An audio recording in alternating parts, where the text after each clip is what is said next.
আমাদের প্রত্যেকের জীবনে এমন কিছু মানুষ থাকে যারা একটু কষ্ট পেলেই মন থেকে ইচ্ছা করে কিছু একটা করি। তো হ্যালো এভরিওয়ান, আমি বৈশাখী। আমার নতুন একটা ব্লগে তোমাদের সকলকে ওয়েলকাম। সকালেই 6টা মতন বাজে, বাবিন তো স্কুলের জন্য বেরিয়ে গেল। তারপর নিজের জন্য আগের দিন রাত্রে জিরের মুড়ি ভেজানো জলটা খুব ভালো করে ফুটিয়ে নিলাম। সঙ্গে সঙ্গে ওর রুমটাকেও খুব সুন্দর করে ডাস্টিং করে একেবারে বিছানা টিছানা পরিষ্কার করে দিলাম। আসলে আমার খুব কাছের একজন বন্ধু পায়ে পেয়েছে চোট, তাই আজ ওর জন্য রান্না করে পাঠাবো ভেবেছি। হয়তো এটা খুব বেশি বড় কিছু নয়, কিন্তু এই যত্নটা আমার একদম মন থেকে করা।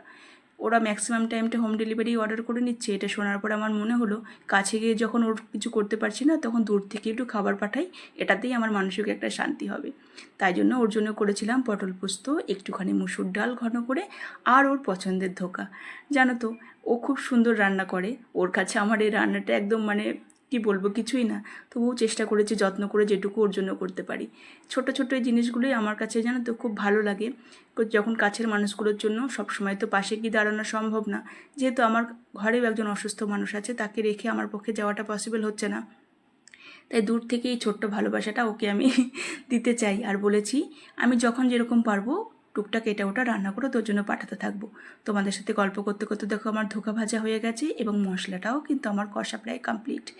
একদম একটুখানি রিচ করেই করেছি যাতে ওর মুখের টেস্টটা ফেরে। আসলে এই সময় তো অনেক মেডিসিন খেতে হয়, খাবার খাবার একদম রুচি চলে যায়, বিশেষ করে মানসিক দিক থেকে মানুষ অনেক ভেঙে পড়ে। সেটার জন্যই ওর পছন্দ মতো এটা করলাম। আমার কিন্তু ধোকা পুরাই হয়ে গেছে। আর আমি দেখো একদম বাটিতে বাটিতে কন্টেনারে একদম সেটও করে দিয়েছি।